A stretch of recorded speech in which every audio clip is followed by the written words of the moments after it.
The Frederick Douglass Honor Society is pleased to welcome you to our live presentation for Frederick Douglass Day 2021. We have two prestigious scholars who will be giving presentations. Afterwards, they will answer questions. Please type questions in the comments, and we will try to answer as many as we can. Our first presenter is Keidrick Roy, a PhD candidate working at the intersection of American and African American political thought, intellectual history, and American literature. Keidrick is committed to leading community discussions about the history of race, slavery, and abolitionism in America, and analyzing our present moment within its broader historical context. His public writing on U.S. history is forthcoming as part of America, the Atlas, published by Smithsonian Books and the Bright Press. Keidrick's ongoing public scholarship has additionally been featured by CBS Sunday Morning, the Harvard Gazette, the Public News Service, the Christian Science Monitor, the Chicago Review of Books, and the National Football League. Our second presentation is by Dr. David Blight, the Sterling Professor of History and African American Studies and of American Studies, and Director of the Gilder Lehrman Center for the Study of Slavery, Resistance, and Abolition at Yale University. He has won several awards, including the Bancroft Prize and the Frederick Douglass Prize for Race and Reunion, the Civil War in American Memory, and the Pulitzer Prize and Lincoln Prize for his biography, Frederick Douglass, Prophet of Freedom. We'd also like to thank all of our sponsors for Frederick Douglass Day for helping to set up this event. Welcome, Dr. Blight and Mr. Roy. So if the presentations are going to go in the order. Keidrick is going to go first, so I'm going to turn things over.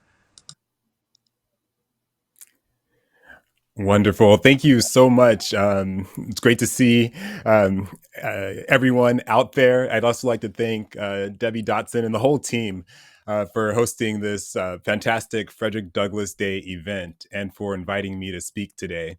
It's really an honor to be here with you all and to have the opportunity to discuss Frederick Douglass's life from his birth in 1818 through the end of the Civil War in a talk that I've entitled Frederick Douglass's Childhood Philosophy. I must also like to say that, like many of you, I'm eager to hear how Professor David Blight links Douglass's ideas to the broader natural rights tradition and what that might mean for us in our present moment. Over the years, I've found much to admire about Frederick Douglass. His words and his ideas have often influenced my own writing and life. As a scholar of intellectual history, American literature, and political philosophy, I find the probing philosophical questions Douglass raised at a young age to be insightful and electrifying. And you'll hear more about that in just a little bit. As a former Air Force officer, I find Douglass's call for Black men to join the military in support of the abolition war against slavery to be honorable. As a writer, I appreciate Douglass's artful pen and his close attention to his craft. As a rhetorician and a public speaker, I find Douglass's 19th century oratory to be unparalleled. As a father, I find Douglass's struggle to balance life, work, and family to be relatable. And as a Black man committed to addressing the same fundamental issues of justice and fairness that Douglass encountered throughout his lifetime, I find his example to be peerless. In the short time I have to speak with you today, I want to focus on the not-so-subtle differences between the questions Douglass recalls asking himself as a child in each of his 3 autobiographies to give you a sense of how his evolving moral and ethical commitments shaped his recollection of these questions over time.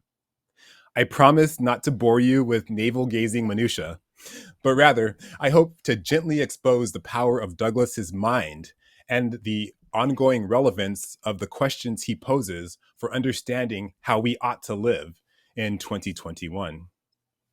And as a side note, I'll refer to the young Frederick Douglass by his commonly known name, Douglass, instead of his surname that his master gave to him at birth. As Frederick Augustus Washington Bailey left his mother's womb in February 1818, he could not have known he was his master's property. However, the lifelong uncertainty he had held about the year of his birth points to the fact that he was born a slave. Douglass had believed, even in the 1892 version of his autobiography, which he composes 3 years before his death at the age of 77, that he had been born in 1817. However, in 1980, a reporter named Dixon Preston uncovered a ledger of enslaved people owned by Aaron Anthony and his family, which reads, slide please, Frederick Douglass, Frederick Augustus, son of Harriet, February 1818. Douglass's inability to properly identify the year of his birth throughout his lifetime and history's inability to confirm this record throughout the greater part of the 20th century underscores the tragedy of Douglass's enslavement from birth, which was common among all enslaved people. Douglass himself points to this condition in 1855 when he discusses the year of his birth not definitively, but conditionally. He writes, quote, "From certain events, the dates of which I have since learned, I suppose myself to have been born about the year 1817. Tellingly, Douglass notes that, quote, masters allowed no questions concerning their ages to be put to them by slaves. Such questions were regarded by masters as evidence of an impudent curiosity. But we know from Douglass's narratives that he had always asked questions about his enslavement, perhaps because he knew from a young age that asking questions could begin to disable the taken for granted structures of power that surrounded him. Douglass grew more skilled in the rhetorical art of posing questions in his speeches as he became a seasoned orator. In fact, he would go on to ask one of the most important questions of his public career in 1852, when he delivered his "What to the Slave is the 4th of July" address, to point out the greatest of all American hypocrisies, proclaiming liberty as the most central Republican value, while at the same time holding millions of men, women, and children in slavery. As a young child, Douglass recognizes the terms and conditions of his enslavement most viscerally when he encounters the beating of his Aunt Hester when he was perhaps 6 or 7 years old. And his first autobiography records this particularly grotesque scene. Because Douglass's teenage aunt had dared to love another teenager and had rejected the advances of her master sought to teach her a barbarous lesson by stripping off her clothes and lashing her incessantly. Douglass remembers that the louder Aunt Hester screamed, the harder his master whipped her naked back, which had already been covered with blood and gore. During this sadistic flogging, Douglass recounts that, quote, where the blood ran fastest, there his master whipped the longest. Douglass writes that this event, quote, struck him with awful force and introduced him to the blood-stained gate, the entrance to the hell of slavery through which I was about to pass. Hiding in a nearby closet, Douglass understood the gravity of this situation, even as a child. He also indicated that he knew what Aunt Hester's whipping portended for his own Black body when he wrote, quote, I expected it would be my turn next. Perhaps in this moment, Douglass began to realize his status in the eyes of America's slave society. He wasn't just an American boy, he was an inhuman thing. Seeing his aunt stripped and whipped as nothing more than a piece of flesh reveals the multitude of perversions the system of slavery afforded, including and especially the routine acts of sexual violence and encouraged or permitted, to say nothing of the tremendous economic benefits masters extracted from those they enslaved. The young Douglass was able to see through Hester's blood-stained back and hear through Hester's piercing screams that having Black skin placed distinct limits on the proximity of a man or woman to being identifiable as a human. The terms Negro, slave, thing, and property were all virtually inseparable. Douglass calls this condition part of, quote, the dehumanizing character of slavery. But even Douglass's able pen may not have been able to fully account for what it meant to be the object of complete domination. Years after Douglass's escape, William Wells Brown, another escaped slave and Douglass's contemporary, would describe slavery in ways made familiar to us through the work of contemporary scholars such as Saidiya Hartman, who have thought deeply about Aunt Hester's brutal beating and refused to reproduce it in writing because they believe that no degree of representation can ever capture the horrors of slavery. Anticipating this sentiment, William Wells Brown claimed all the way back in 1847 that, quote, slavery has never been represented. Slavery never can be represented. Even so, viewing Aunt Hester's humiliation gives Douglass an overwhelming sense of what it means to be enslaved before he himself began to suffer the worst of slavery. Before observing Aunt Hester's loss of dignity at the hands of the man who unjustly laid complete claim to her body and soul, he had not yet asked the question about why he, a boy named Frederick Bailey, was a slave. This query would arise later when Douglass encounters a similarly despicable tyrant engaged in an all-out effort to break him. The tyrant was Edward Covey, a man whom Douglass's autobiographies made infamous. Though Covey claimed to be a practicing Methodist, and though he conducted makeshift church services, the malicious Maryland farmer was utterly devoid of Douglass's more devout Christian sensibilities. Covey, in fact, was Douglass's opposite in nearly every way. As a slave breaker, Covey was a diabolical, sadistic, and short-sighted man. He even crawled on his belly to sneak up on enslaved people to entrap them. And the enslaved folks on the plantation actually called him the snake. On January 1st, 1834, during the dead of winter, Douglass's then master, Thomas Auld, rented Douglass, who was nearly 16 years old, to Covey, who lived 7 miles away. Initially, Covey beat the teenage Douglass incessantly, leaving him, quote, seldom free from a sore back, and constantly reminded Douglass of his permanent status as a slave. That is, as a thing that could be whipped and tortured at any time, just like his Aunt Hester. Douglass describes the mechanics of his life as a slave under the power of the notorious Negro breaker Covey, writing, work, work, work, was scarcely more than the order of the day and the night. Covey had transformed Douglass into a machine. Indeed, Douglass's repetition of work, work, work sounds more like the tick, tick, tick of a clock than the organic development of the mind of a man. In a heart-rending passage, Douglass recalls that, quote, Mr. Covey succeeded in breaking me. I was broken in body and spirit and soul. My natural elasticity was crushed. My intellect languished. The disposition to read departed. The cheerful spark that lingered about my eye died. The dark night of slavery closed in upon me. And behold, a man transformed into a brute. Douglass had learned the object of slavery in its rawest, most undistinguished form. He reflects that even on Sundays, his, quote, only leisure time was spent in a sort of beast-like stupor.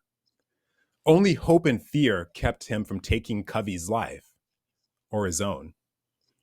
In this state of utter despair, Douglass would gaze out upon the ships floating in the ocean, which he called freedom's swift-winged angels. And he'd compare those ships and their unfettered freedom to the stasis of his own enslavement. Punctuating this predicament, Douglass exclaims, "Oh, why was I born a man of whom to make a brute?" He thus begins to meditate on his own status as a being that American laws and customs no longer recognized as a man. Douglass expands on this reflection using theological terms, equating slavery to an unending permanent condition, to being placed in the, quote, hottest hell. In this way, Douglass puts pressure on the false piety of his tormentor, Covey, who saw to it that Douglass would exist in a type of living hell as a slave with the only hope of gaining freedom from his condition in another world. Douglass reveals that masters like Covey, who make personal claims to piety, are selfishly seeking to secure their heaven on earth at the expense of the people they enslaved. Overwhelmed by this overabundance of spiritual, mental, and emotional contradictions to which the brutal lash of slavery exposed the young teenager, Douglass exclaims, quote, "Oh God, save me. God, deliver me. Let me be free. Is there any God? Why am I a slave?" Douglass's existential question, "Why am I a slave?" is important because it gestures toward the most profound questions in Western philosophy on the nature of being. But Douglass's question is different because he does not begin from the assumed standpoint of freedom, like most other people we now recognize as the greatest of Western philosophers, but rather he begins from the reality of oppression, which allows him to understand the world in ways that those who have not been systemically oppressed can't quite grasp. Remarkably, Douglass raises the question of why he is a slave after asking about the existence of God, suggesting that the problem of evil, what Gottfried Leibniz tries to understand as theodicy in the early 18th century, was at least as present for Douglass as it had been for the German philosopher. Douglass's question about the status of his being as a slave also puts his narrative into conversations with other profound philosophers of the modern era, such as René Descartes, who asks, "How do I know that I exist?" Immanuel Kant, who asked, "How do our minds interpret the world?" Or what does it mean to judge? Later philosophers also took up similar questions, such as Martin Heidegger, who asked, "What is the meaning of existence?" This is why I find Douglass to be such an exciting starting point for considering and reconsidering the whole of Western philosophy. What happens when we begin to understand the world not from the standpoint of abstractions posed by philosophers about the nature of concepts like freedom and existence, but through the real lived experience of bondage borne by enslaved people? Douglass gives us immense insight into this philosophical thought space, even as a 16-year-old, under the guise of innocent questions. Or perhaps his questions were not so innocent. Indeed, they threatened to destabilize the accepted order of things in the United States forever. When Douglass reflects on his status as a bondsman by asking, "Why am I a slave?" his entire relationship to the world began to change.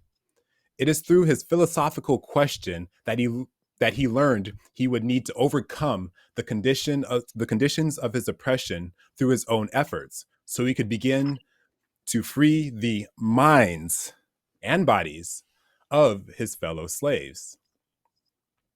To signify the change in his fundamental relationship with the world, Douglass draws on language that is equally as cosmic, with his philosophical musings serving as the backdrop for the creation of a new, and this is what his quote is, "a new epoch in my humble history." Then, Douglass applies the full rhetorical power of his pen, telegraphing the shift in the trajectory of his narrative with a triumphant phrase literary scholars call a chiasmus. He writes, quote, "You have seen how a man was made a slave. You shall see how a slave was made a man." The importance of the philosophical questions foregrounding this transformation cannot be overstated. Witnessing the worst possible conditions of enslavement preceded his transcendence of the traditional concerns of Western philosophy and sparked his own flight to freedom, as well as the broader liberation struggle he would undertake throughout the rest of his life. Even so, I suggest that for Douglass in particular, freedom was not a destination to which a person with black skin could ever arrive in antebellum America. Indeed, the Fugitive Slave Act of 1850 legalized and mandated the rounding up of escaped slaves, those who were thought to have escaped, and even those who were born free but were accused of escaping. This act, which served as the backdrop for Douglass's 1852 Fourth of July speech that I mentioned earlier, made the idea of free soil in the North a byword for American hypocrisy. America's own laws made freedom impossible to conceptualize anywhere in the United States before emancipation. Even against the impossibility of these conditions, Douglass wielded his words, which he believed had the power to reshape the world after he escaped slavery in 1838 to become an international superstar, and I mean this in the best possible sense, on the abolitionist circuit, who delivered over 1,500 speeches, edited newspapers, wrote a work of historical fiction, and published 2 top-selling autobiographies in support of the eradication of slavery, all before the last volleys were exchanged at the conclusion of the Civil War. Douglass's commitment to advancing the cause of abolition on these back-breaking book tours and speaking circuits reveals how, for him, freedom was not the opposite of slavery, but it was a process that must be won through ongoing struggle. Douglass's abolitionist vision for freedom constantly fought the ideological gridlock of a nation whose egalitarian energy had been hamstrung by unjust laws and extra-legal customs that made any claim to completely possessing liberty of body and mind utterly impossible for Black Americans. So I'm going to transition now to part 2 of this talk, which is going to explore the pivotal questions Douglass asks himself as a child and how his recollection of these questions changed over time. Can we go to the next slide, please? As I mentioned, Douglass recalls in his 1845 autobiography, Narrative in the Life of Frederick Douglass, asking as a young enslaved child, "Is there a God?" before asking himself, "Why am I a slave?" Next column, please.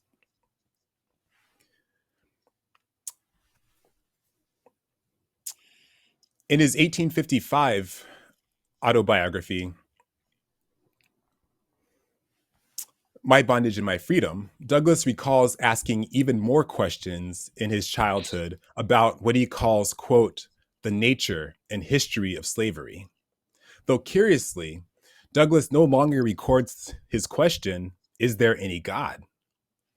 One wonders if Douglass found the answer to the theological question he had transitioned from being, as he transitioned from being a fugitive slave to a free man almost a decade before writing My Bondage and My Freedom. If we put ourselves in Douglass's shoes, we can only imagine the spiritual exhilaration he must have felt when he read the letter from Hugh Auld, his owner, to Anna Richardson, his English abolitionist benefactor. Auld's letter declares his intent to produce a, quote, deed of manumission, as will forever exempt Douglass from any claims by any person or persons, rendering him entirely and legally free. Freedom from slavery would finally release Douglass from what he had earlier described as the hell that was his bondage. Though Douglass drops the spiritual question he poses as a child in his second autobiography, he still remembers asking, "Why am I a slave?" as if the response to that question had remained just unanswerable then, as it had a decade before. Douglass's 1855 narrative also expands the individual premise of his question, "Why am I a slave?" to focus on the broader community when he asks in the next line, "Why are some people slaves and others masters? Was there ever a time when this was not so? How did this relation commence?" All of these questions reflect Douglass's sense of urgency to advocate for the broader collective of Black men and women that he began to represent as a free man. Notably, Douglass casts his question, why are some people slaves, using a term that preserves their humanity and resists the characterization of African Americans as brutes or beasts of burden, which is something he had contended with in the earlier narratives that I had discussed. So, in this way, Douglass affirms the fullness of their humanity over and against the condition of servitude to which they had been assigned by their so called masters. Beyond this observation, Douglass seeks to understand the mechanics of the relationship between masters and slaves by turning to its historical conditions of possibility when he asks the question in the second box from the bottom: was there ever a time when this was not so? That is, when masters and slaves didn't exist. By pairing this historical question with the analytical question, which you can see at the bottom of the table, how did this relation commence? Douglass asks himself and invites his readers to consider the fundamental origins of inequality, not from the standpoint of philosophical meditations detached from the realities of the world, but by examining the experience he relates in his narrative that seeks to describe the fundamental human condition by drawing on real historical circumstances, the policies, customs, and laws that impact the lives of enslaved people. Writing in France exactly 1 century before Douglass published My Bondage and My Freedom in 1855, Jean-Jacques Rousseau in 1755, who's a political philosopher, published a well-known treatise about the fundamental nature of human hierarchy called Discourse on the Origins of Inequality. While Rousseau must turn to the metaphor and to metaphor and abstractions to explain and critique what he sees as the restrictions society places on individual freedoms through the creation of personal property, Douglass's autobiography, at its core, tells the actual story of inequality from the specificity of his life as an enslaved person, which we might call his lived experience. He does this to talk about America as it actually exists before his own eyes. Douglass's starting point is not Rousseau's hometown of Geneva, Switzerland, a relatively homogeneous place free from the forces of American slavery. Rather, Douglass begins in the slave-holding state of Maryland, one of the many states in the U.S. where, in the words of Supreme Court Justice Roger Taney during the Dred Scott decision of 1857, Negroes were thought to be, quote, so far inferior that they had no rights which the white man is bound to respect. Under adverse conditions such as these is where we find the beginnings of a truer Enlightenment philosophy, a philosophy birthed out of the lived experience of suffering under the worst conditions known to humanity. Those who write under these circumstances, the David Walkers, the Francis Harpers, the Frederick Douglasses, the Dietrich Bonhoeffers, the Viktor Frankls, the Anne Franks, the John McCains, they often came the closest to revealing the nature, beauty, complexity, and horrors that constitute our human experience. We may never know which questions Douglass actually expressed as a child, the theological one from 1845, or the historical and analytical one from 1855, or some combination of both. But we do know that toward the end of Douglass's life, he publishes the 1881 and 1892 editions of his final autobiography, The Life and Times of Frederick Douglass. As an elder statesman, he again makes changes to the questions he asked as a child in a chapter he then entitled, quite aptly, A Child's Reasoning. By this time, Douglass had seen the end of slavery, the passage of the Reconstruction Amendments, Black men walking the halls of Congress, and, also painfully, the de facto and de jure rollback of all these reforms during the murderous Southern redemption movement of the 1870s and beyond. He had also seen women fail to win the right to vote, the lynching of Black men throughout the South, and the persistent economic precariousness that Black families faced due to systemic racism, disenfranchisement, and economic depredation. By the time we get to the final 1892 version of Douglass's last autobiography, he has dropped the questions about the origins of inequality that he raised in 1855. And he asks simply, slide please, why am I a slave? Why are some people slaves and others masters? He no longer records being concerned with there ever being a time when this was not so, or when the relation commenced. Perhaps the reason for his omission of these extra questions is that by this time, Douglass's private library had been bursting at the seams with historical works that addressed them. By then, he had owned the 1819 editions of Edward Gibbon's The History of the Decline and Fall of the Roman Empire, an 1869 edition of Voltaire's Age of Louis XIV, among many other texts that included the legal history of the United States and congressional papers as well. He would have had a historical sense of when and where slavery existed and how the relationship commenced, which he was able to synthesize with his own lived experience. Perhaps because of the historical grounding Douglass developed through his lifelong commitment to learning, in his advanced age, he no longer bothers to jot down his possible ruminations on the origin of slaves and masters, because what concerns him as an elder statesman in 1881 was no longer slavery, but racism, which is the perpetuation of slavery in a different form and through different means. As Douglass's own attempts to escape from slavery show, freedom could only be won momentarily in fugitive gestures that are, by definition, impermanent, because they exist just outside of the boundary of the law, which is always being reconfigured to keep him in bondage or, after the Civil War, disenfranchised, terrorized, and politically impotent. Douglass's unanswered question, why am I a slave, therefore remained urgent throughout his lifetime.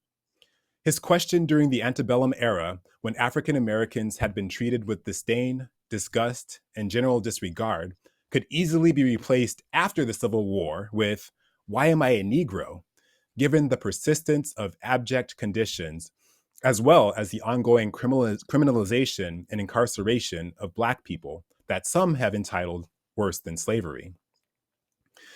Douglass's question, why am I a slave, anticipates questions African Americans continue to ask themselves today, such as, why am I Black?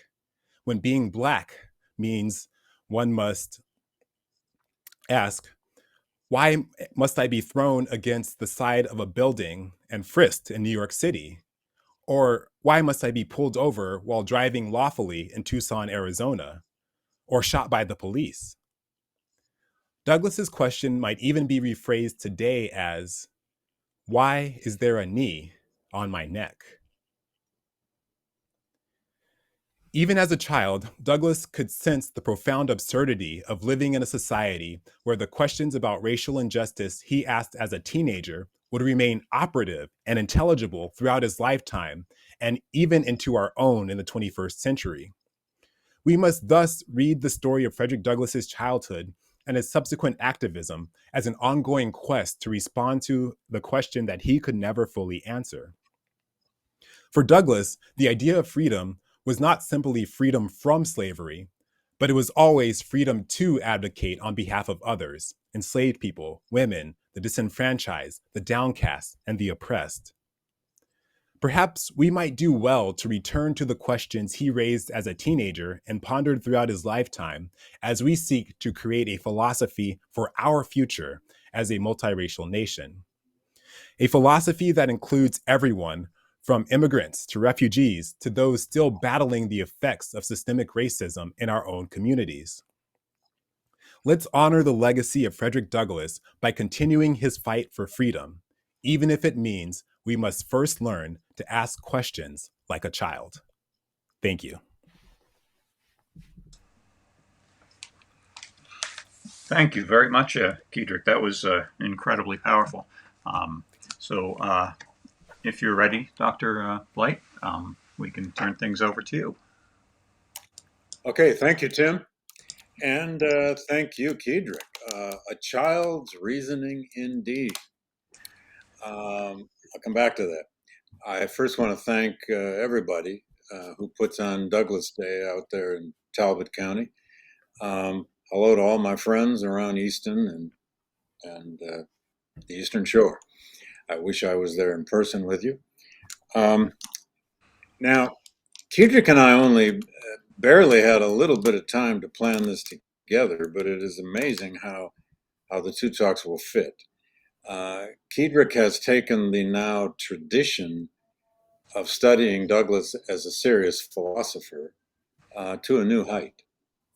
This has been going on for some years, but his insights that you heard there today are taking us to places we haven't quite been before.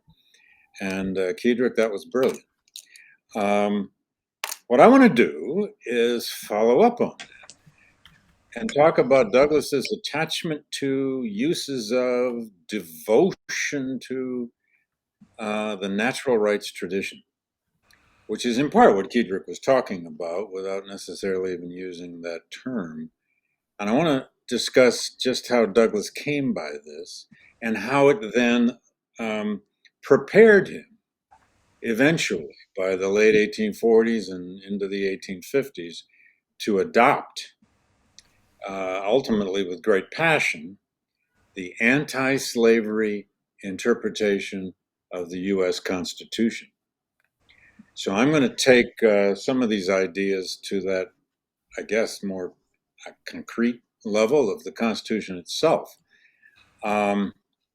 And I just want to say, too, I am thrilled to learn, as I just did today, that the design has now been approved and so forth for the historic site to be done out on the old Home Hill Farm along the Horseshoe Bend and the Tuckahoe, Douglass's birthplace.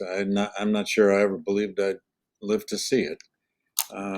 When I first went to the Eastern Shore, which was about the summer of 1980, there were no markers anywhere around Talbot County or anywhere else about Douglass's life. And now you are really doing it. And all praise to everyone involved in that project of marking the birthplace of Douglass and much more. Anyway, all right. How did Douglass come by this belief in a natural rights tradition? And first of all, what is it? Well, the natural rights tradition can seem very abstract, but it's not abstract at all. Jefferson summed it up famously in the four first principles of the Declaration of Independence. It's the right to life, it's the right to liberty, it's the right to popular sovereignty, meaning a government only exists without consent of the governed.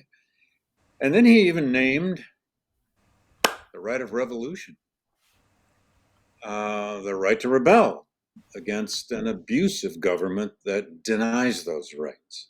So Jefferson gave us a version of kind of four natural rights: life, liberty, equality, consent, actually even five, the right of rebellion.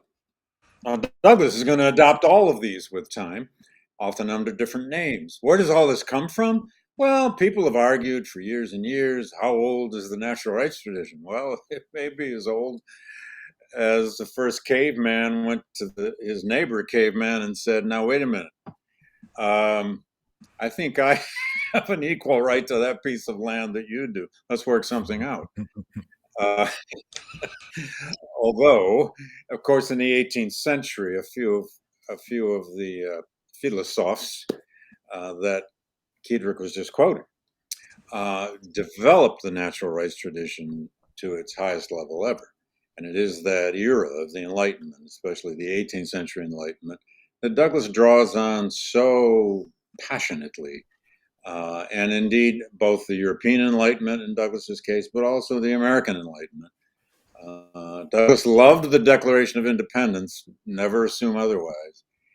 He loved the ideas, the principles, as he said, were fine. It was the practices that mattered. Now, I want to go back to just a few expressions Douglass left for us about that childhood. As it was wonderful. Keidrick picked up on that little passage in Life and Times where he calls this a child's reasoning. And indeed, natural rights are a child's reasoning, aren't they, in a way? Kids have a way, we go watch children play, they might struggle and fight a little bit, but they have a way of working out fairness sometimes that we adults have all screwed up with our prejudices and our hatreds and even with our laws sometimes. Here's Douglass remembering his childhood, as he spent a lifetime doing, as we know. He's remembering what he called the boys of Philpott Street. These are the little white kids in Baltimore that he played with, that he learned with, that he found out about the Columbian Order with. He doesn't name them in the first two autobiographies. He just calls them the boys of Philpott Street. In the third autobiography, Life and Times, he actually named them. And of course, they were all Irish kids. It's amazing he remembered their names. Gustavus Dorgan, Joseph Bailey, Charles Faraday, and William Cosdry. These were the kids who met this little brown boy, and they said, "But Fred," I mean, they thought Fred was kind of cool, and they wondered, why are you a slave? What's up with that? And it's, in a sense, that realization as he's remembering it later, and as he's writing about it later, that you can almost date his sensibility about this idea of natural rights, rights that come from God or nature. In other words, they exist, and they exist for all humans. Now, the world, of course, spent centuries and centuries and centuries not believing in that. Let's remember that. Through most of human history, most governments, most states, most social systems did not believe in that. Inequality was seen as natural, not equality. But something did change in the 18th century and even before. Some have said the natural rights tradition is at least as old as the epistles of Paul. It's even older. But those little boys in Philpott Street, according to Douglass, said, they told him, quote, they believed I had as good a right to be free as they did, and that they did not believe God ever made anyone to be a slave. Little white kids telling him that. Well, kids can be natural. Well, then, who knows exactly all the ways he came by this, but as many of you will remember, he used to sit in the kind of little entryway of old Charles Lawson's cabin in Baltimore. Lawson was this old preacher that Douglass befriended, a drayman by day and a preacher to anyone who would listen to him by night, perhaps. But for many days, on Sundays especially, and hours and hours and hours, Douglass sat and read the Bible with old man Lawson. He called him Uncle Lawson, sometimes Father Lawson. We don't know for sure what parts of the Bible they read. He tells us at one point they read a lot of Old Testament, no doubt. But if they had read Paul's letter to the Romans, we don't know this, but if they had, of course, it is there that Douglass would have read or heard the famous lines that the law, as Paul says, natural law, are written on the hearts of men, in our hearts. They're written on our hearts. What could be more natural? And as Douglass said about old man Lawson, he says, because Douglass could read better than Lawson, that's why Lawson wanted him. He said, I could teach him the letter, but he could teach me the spirit of natural rights. And then you just go through time with Douglass, and how about where he's describing, he's describing, he did this 1,000 different ways. He's describing what slavery actually is. And at one point he describes it, this is in the autobiographies, as the claim of, quote, privileged plunder by the slave owners of the slaves. Their right, they say, to own a slave and plunder him. And he likens the slaveholder, therefore, he says, to tyrants and pirates. He said, what do pirates do? They plunder. That's what slavery is. It's the plunder of a human being's nature. And then he goes on to say, and here's the right of revolution, folks. He goes on to say, if they believed they had the right to plunder my life, then I have the right to rebel and plunder them back. Natural rights, right of revolution, right to rebellion, and so on. At other times, he likens human relationships, and therefore the master-slave relationships, to nature itself. He says, nature and life are like physics. He likens this relationship of human beings to physics. There are laws of physics, like gravity, if you want. But then he says there are also laws about human rights, and therefore human behavior. He's trying to, and here's this kind of audacious thinking that comes out of one's youth, of likening, your rights to nature itself, like breathing the air. Is breathing the air not a God-given natural right? And maybe last here, I would quote just briefly from his famous letter to his old master. I believe Keidrick mentioned this. Famous letter he writes to Thomas Auld in 1848. Douglass has returned from England, of course, in 47. His freedom, as Keidrick mentioned, by the Richardson sisters and their friends, has been purchased from the Auld brothers. He has his freedom papers. But now, being the good radical abolitionist that he is, he's not going to let it go there. He writes this extraordinary public letter addressed, as it says, to my old master. And he uses Thomas Auld. He admitted what he was doing. And there are even, some real stretches of reality and facts in that letter. But it was propaganda, classic anti-slavery propaganda. And he says quite explicitly, I am making Auld into the prototypical slaveholder, because boy, did I know him. And in addressing Auld, he lectures Auld about the natural right to self-ownership. I am myself, he says in this letter, to all. You are yourself. We are two distinct persons, equal persons. What you are, I am. God created both and made us separate beings. I am not by nature bound to you, or you to me. Nature does not make your existence depend upon me, or mine to depend upon you. Nature. Douglass, see, early from his, as Keidrick was arguing, from his experience as a slave, came by this belief in the natural rights tradition. Now, he's going to buy and borrow and barter for and read a lot of books, make no mistake.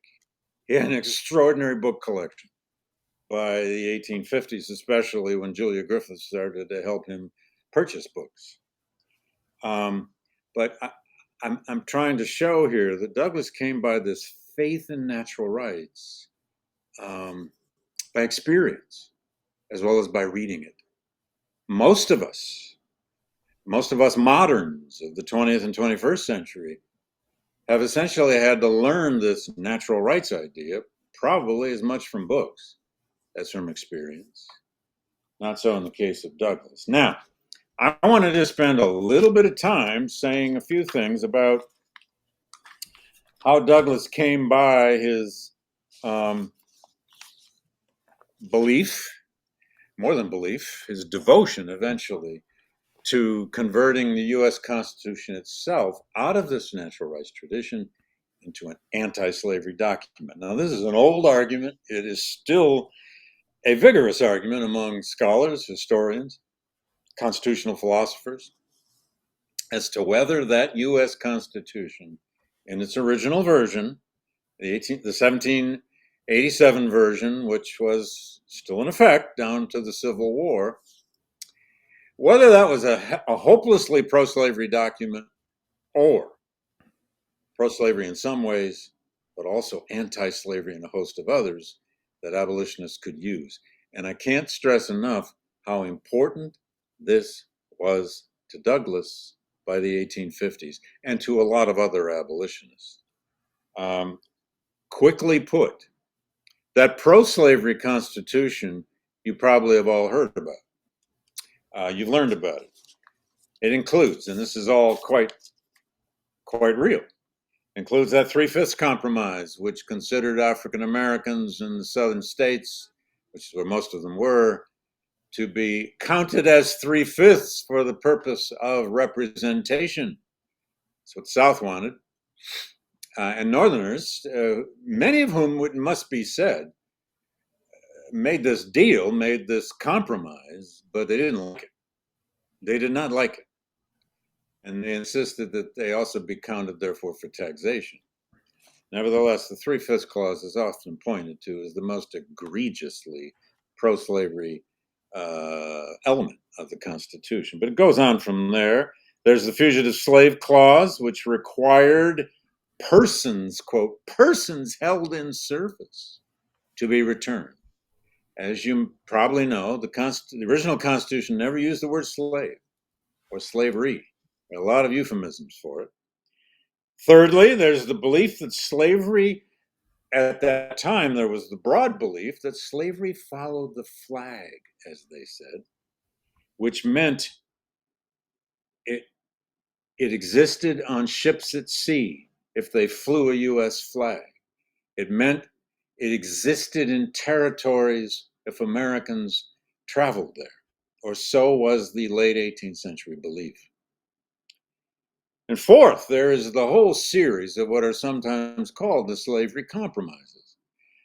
These are all the checks and balances that came, it's James Madison's ingenious idea of making all three branches of government have checks upon one another. Well, but where do those checks come from?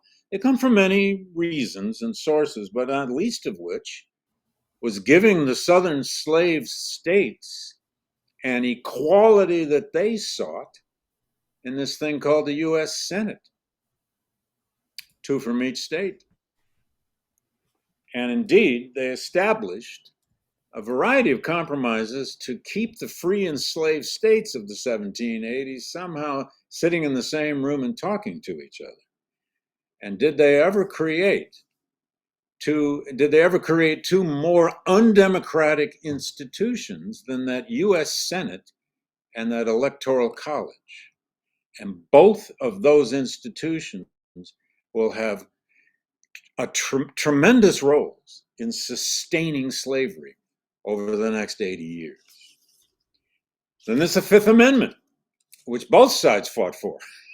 Let's remember, this is the amendment that guaranteed the right of property ownership, and it became, in effect, the linchpin of the pro-slavery Constitution for those who argued for it. That if you had a right to property and the transport of that property, and if slaves are legal property, in effect, they argued ipso facto, the federal government can do nothing to restrict slavery or certainly to eliminate it. And then there was finally that 10th Amendment. Know your Constitution, folks, because we're still debating it every day in this country. We're still debating elements of that original Constitution that still exist. And the 10th Amendment, of course, is the one that says all powers not delegated to the federal government are, quote, reserved for the states. States' rights doctrine is inherent to the U.S. Constitution. We cannot eliminate it. Federalism is how it works. It sometimes has terrible results. It often has terrible results. There have been a few times in our history when states' rights doctrine has been applied in the interest of the expansion of human equality, like the women's right to vote and like gay marriage. But we also have a terrible history with that 10th Amendment. Now, the anti-slavery interpretation of the Constitution comes about over time. By the 1820s and 30s, it had some advocates. And certainly by the 1830s and 40s, it had some philosophical advocates, people like Lysander Spooner and William Goodell, and eventually Gerrit Smith, people who Douglass began to read carefully in the 1840s and into the early 1850s, and they had a huge influence on him. Simply put, the anti-slavery Constitution, those who advocated for it, argued that first of all, the preamble should be taken seriously. The preamble of the Constitution says, we the people are gathered here to form a, quote, more perfect union. Now, I know that sounds like symbolism. It's a great slogan, right? You hear it all the time. The anti-slavery constitutional advocates said, no, they meant what they said, that this should be a republic on a course of perfecting itself. Then was the so-called guarantee clause, Section 4, Article 4, that guaranteed to every state, that the federal government, it said, must guarantee to every state a, quote, Republican form of government. Republican, meaning a government that exists by the right of consent. Now, at stake here, of course, was the issue of, well, who are the people? And are Black people people? And abolitionists are beginning to, of course, say in the 1820s, 30s, and 40s, yes, of course they are. And they are encompassed in this language. Third, Section 2, Article 4. It's called the Privileges and Immunities Clause. It's not that complicated. It gave support to the idea that Black people are also citizens. If you're people, then you're protected under the Privileges and Immunities Clause of the Constitution. You have rights. And then there are the Fourth and Fifth Amendments. Now, both sides are going to employ that Fifth Amendment. You've seen this throughout our history. The Constitution's a little bit like the Bible. It gets used for opposite ends. In the Fourth Amendment, it says that America's rights to be, quote, secure in their persons. Secure in your person. Well, how does slavery square with that? How does capturing a fugitive slave square with that? And then finally, it's your right against unreasonable, quote, unreasonable searches and seizures. Now, that's pretty explicit. And if you're people and you have a right to be protected against unreasonable search and seizure, then nobody has a right to retrieve a fugitive slave and therefore a right to enslave him in the first place. And then that Fifth Amendment. Fifth Amendment has a lot of language in it. It's not just about property. That same Fifth Amendment says no person shall be deprived of life, liberty, and liberty without due process of the law. That great, famous due process clause. Abolitionists looked at this and said, wait a minute. If Black people are people, then they're included in that language of the Fifth Amendment. And what's at stake there is this idea that the abolitionists made their own. And they will go right back to James Madison himself. And Douglass loved to do this in his anti-slavery constitutional speeches. James Madison himself, in his notes, which of course weren't published until after he died in the 1840s, but in James Madison's notes himself, he said, property in man cannot be. Yes, James Madison owned slaves. Yes, the founding fathers were full of contradictions. But property in man is what was ultimately at stake in this fight over whether the Constitution was pro-slavery or anti-slavery. And what you eventually have is a struggle between two different constitutions. And there were two constitutions, folks. There was a pro-slavery constitution and an anti-slavery constitution. Douglass cut his teeth, as I'm sure most of you know, in the 1840s as an adherent of William Lloyd Garrison. He was a Garrisonian, which meant he believed and he preached from 1841 to at least 1847 or 8 or so that the Constitution was hopelessly pro-slavery and indeed, in Garrison's word, a covenant with death. That the Constitution itself could never breathe life into the anti-slavery movement. Douglass begins to change those views, diametrically changed them by the early 1850s, but he began to change them too by reading these people I've mentioned, Alvin Stewart, William Goodell, Lysander Spooner, and others in the late 1840s, who had developed not only these elements of an anti-slavery constitution, but in some cases they had developed the argument that it was the duty of Americans to use the egalitarian elements of their Constitution to destroy slavery.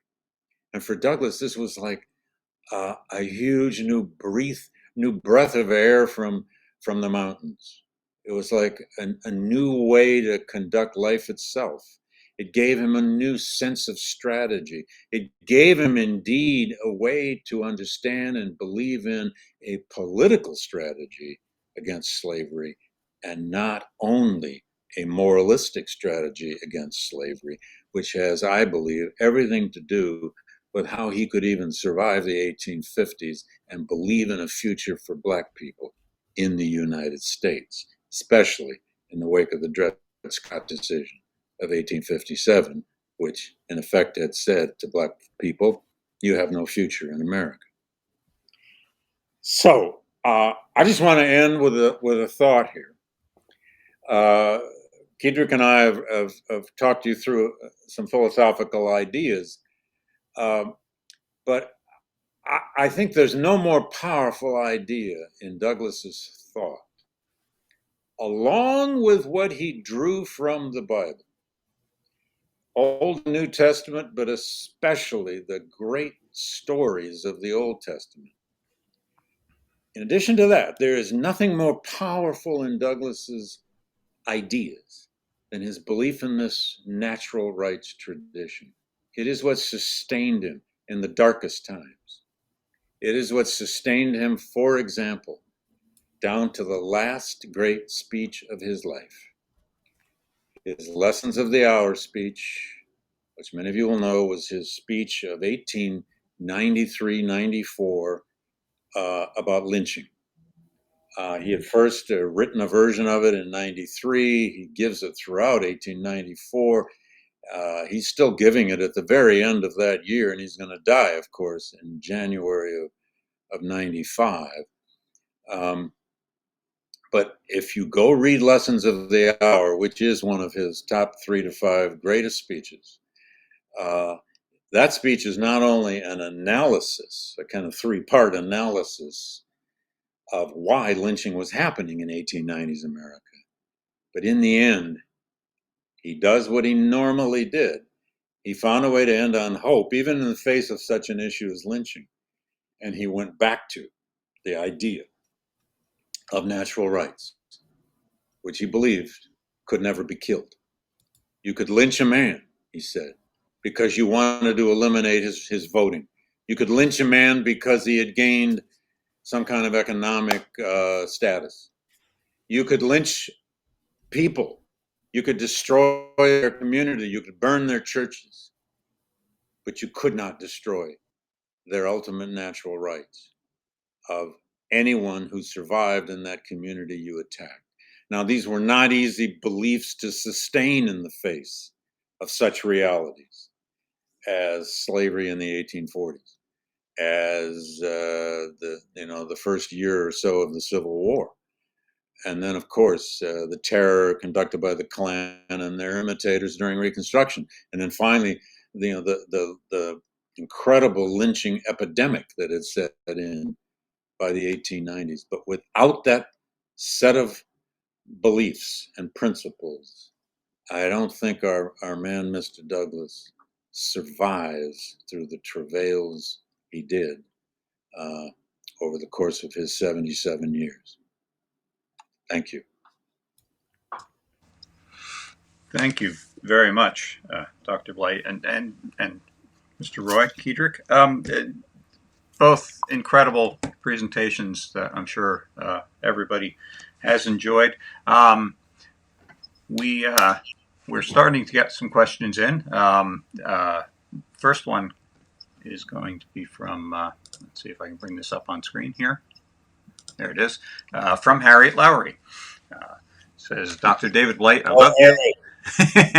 And I continue to learn so much from you. Thank you and bless you and your sincere scholarship for and on Frederick Douglass.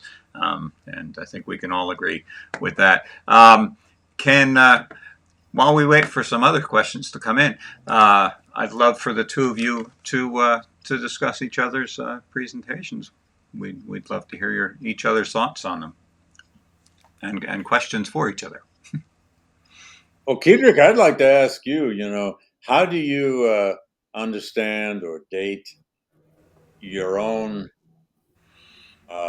fascinations with Douglass? And then when you began to seriously study him as a scholar and a writer, how'd that come about? Oh, that's a great question. Thank you. I growing up heard of Frederick Douglass, but mostly my consciousness was informed by the work of Martin Luther King Jr. And it really wasn't until, and part of this too is how Douglass was or was not taught in school systems and all of that. I grew up in Texas, but I really dove into Frederick Douglass's his life and his works and his words when I was curating an exhibition for the American Writers Museum in Chicago about his postbellum writings, and just going through each and every one of his speeches and trying to think across time and across his movements and across his mind in a lot of ways. I couldn't put his works down. He was so clear and so penetrating, so forceful. And I immediately began to see that this had been an omission I needed to correct. So I started with his postbellum speeches, reading those, working through those. And then I went back and started looking at his antebellum works. And I've been hooked ever since. And how about for yourself, Professor Blight? Well, it is the language, isn't it? It's the words. Yes.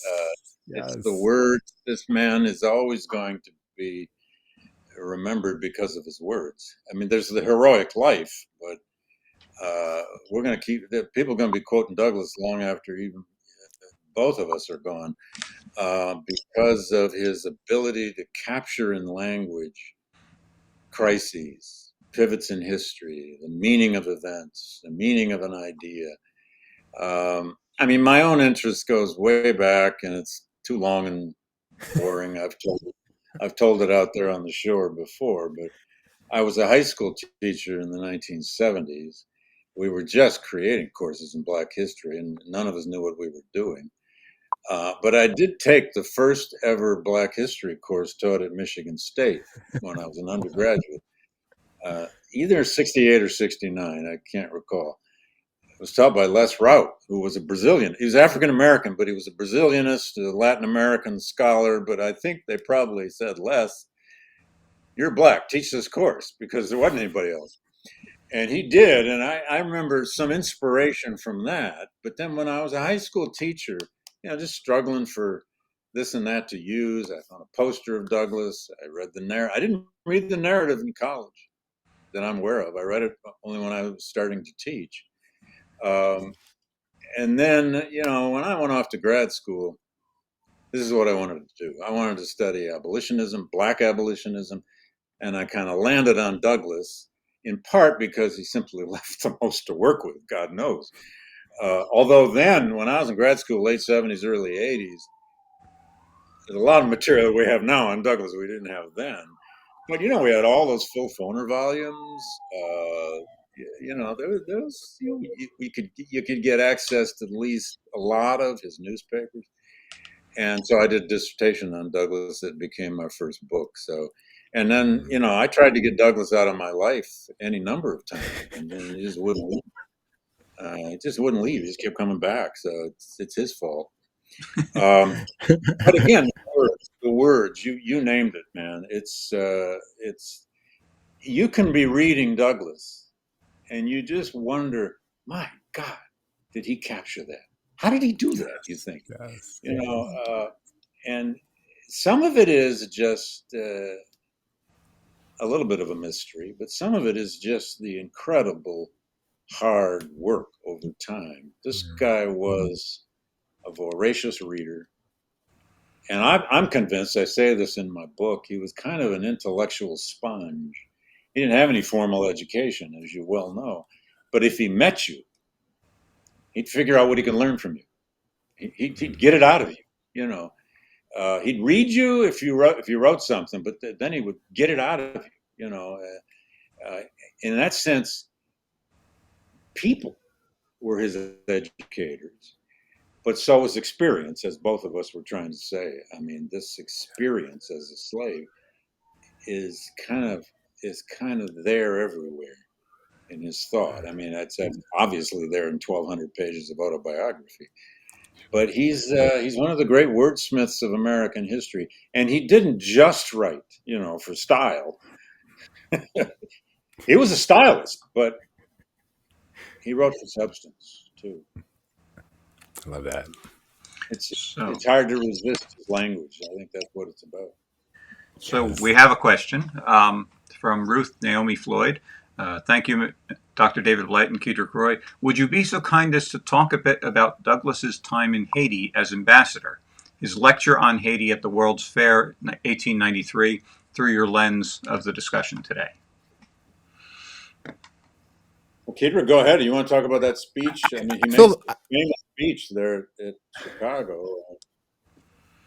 Yes, at the World's Fair. I just, in some ways, reading and reflecting at the very end of your book, that's right behind you. I think that captures it so well. But I will say that Douglass had a remarkable tact sense for what it means to build alliances and networks and connecting with Ida B. Wells, for instance, in order to take on this anti-lynching campaign that they'd worked together at first, and he'd write an introduction to her work and so on. And I feel that, vis-a-vis my talk and my real commitment to democracy in America, I feel that what Douglass is doing in part is he's putting pressure on this idea that we can live in a democracy when there's extra legal systems that can prevent people from deprive them of life, when there's groups and constellations of people. And that's what he's working against. That's what he's empowering others to work against. And that's what speaks to me the most after the Civil War ends. What does it mean to continue to operate at a pace as if you're trying to abolish slavery when there's this racism that continues to exist? And I think I really appreciated how you built networks in order to address those issues. Yeah, and I could just add that on the Haiti relationship, it's extraordinary because he gets appointed, as the caller probably knows, he gets appointed U.S. Minister to Haiti in 1889 by President Harrison. He'd had a long-standing interest in Haiti, especially its history. But he was actually the third African-American, I believe, to become U.S. ambassador to Haiti. That had become sort of the black job in the State Department. he had sort of quasi-retired. He always used that word, although he never really did it. And then the Harrison administration said, "Would you go to Haiti?" And he said yes. He wasn't in perfect health, you must know, by then. No doubt he may have already had heart disease. He's going to live another 5, 6 years. But he was U.S. minister for 2 years, and they were two very difficult years in Haiti. The new president had just taken over after a civil war, Hippolyte. There was a big coup d'etat attempt while Douglas was there. It was a very violent rebellion right there in Port-au-Prince. But the main problem he faced was that, and he had a fast learning curve. Main problem he faced is he was sent there to enforce a policy that he ultimately came to not believe in, which is the United States wanted to annex a huge bay up on the north coast of Haiti as an American base, an American naval base, a coaling station. And it turns out the Haitians weren't going to give up a single square foot of their property to anybody. And Douglas ends up in this untenable position as the U.S. ambassador trying to negotiate this. And pretty soon, the Harrison administration basically sent down a couple of admirals and shoved Douglas out of the way. It was a terrible situation. But Douglas decided, and he got a lot of bad press back in the U.S., he decided he wasn't going to stay, but he was going to choose his own moment to resign. He wasn't going to be driven out.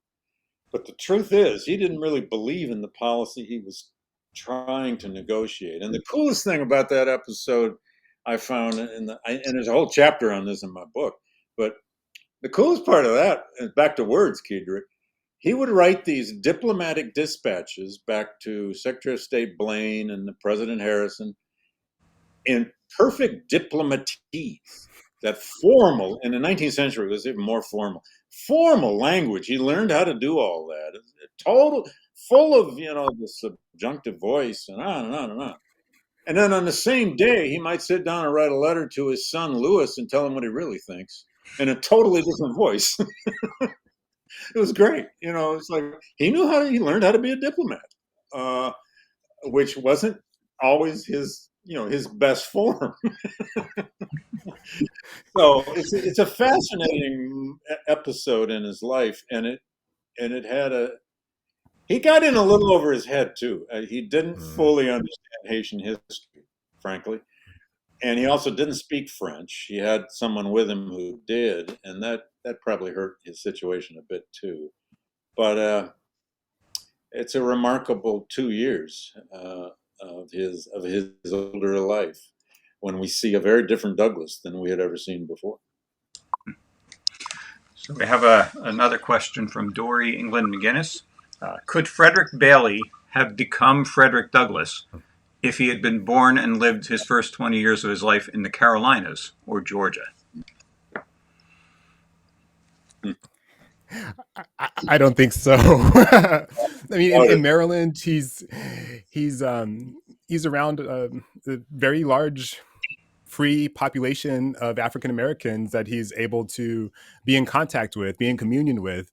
He's able to attend church services, and so had he been in Carolina, Georgia, Alabama, I think the system itself would have been so repressive that it would have taken a remarkable amount of force to push against that and still succeed in the ways that that Frederick Douglass in particular had, and as quickly as he had after he had escaped in 1838. I'm very curious to hear what you think, Professor Blight.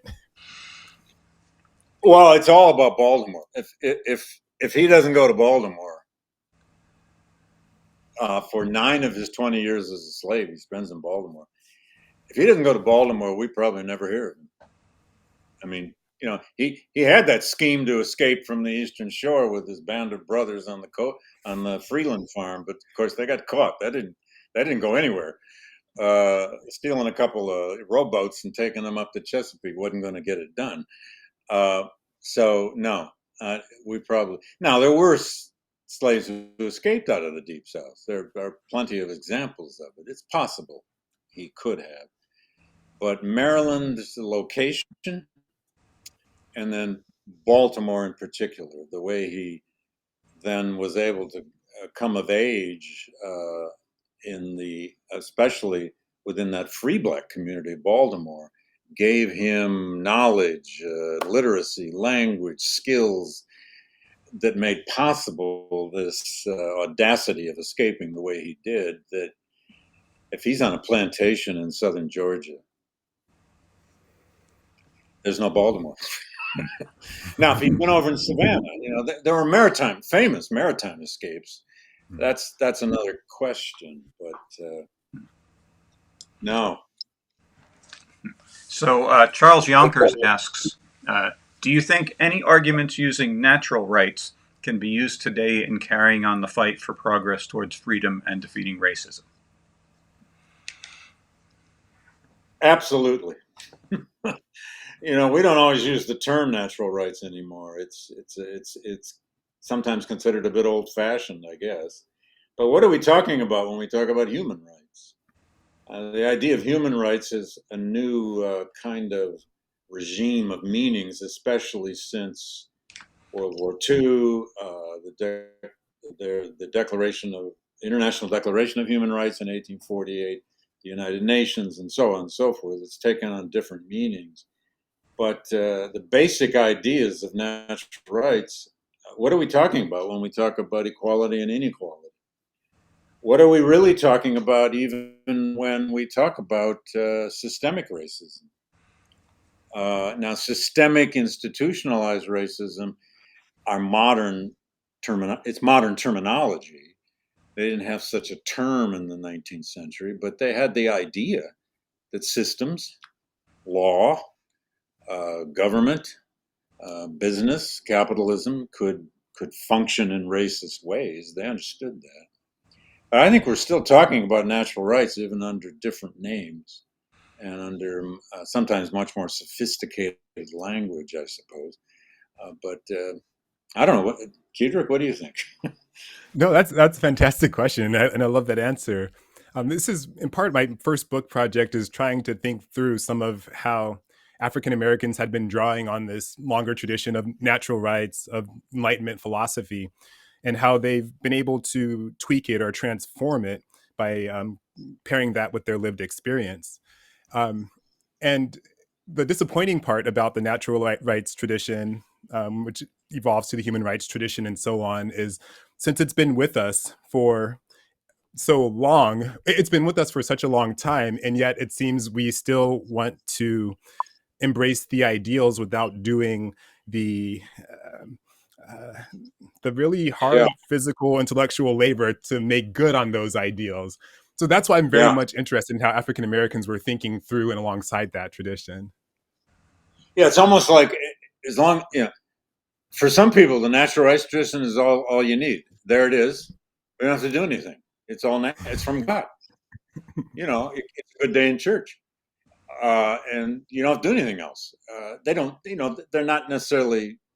They can be very well-meaning at that, but it takes much more action to make natural rights real. Think about the debate all over the world about modern forms of slavery, human trafficking of all kinds. This is ultimately a question: Does a person who gets, in effect, all but kidnapped to work on a fishing ship in the South Asian Sea have a natural right to their liberty? Yeah, but it's not going to work if there's not some legal regime to stop that ship owner from doing that. This is the conundrum with modern slavery, because today slavery is illegal everywhere, but it still goes on. Law doesn't stop it, because law itself can become so corrupted. So we have a lot of thank yous from all kinds of folks, especially folks from the Frederick Douglass Honor Society. We can end with one last question from Elizabeth Watkins North. Which quote of Frederick Douglass has resonated most with you over the years? And I think that's probably a great ending note for each of you. Your favorite quotes. Oh God, you go first, Keidrick. Gosh. I feel like I'm always using this quote, but so there's two, if I may cheat. It's allowed. um, One of them, I mean, and they both really come from Frederick Douglass's um, meditations on photography, and influenced here heavily by my advisor, John Stoffer. But in Right. thinking about his quote where he says, "Where there is no criticism, there is no progress," to me sets the stage for how we might think about engaging with one another.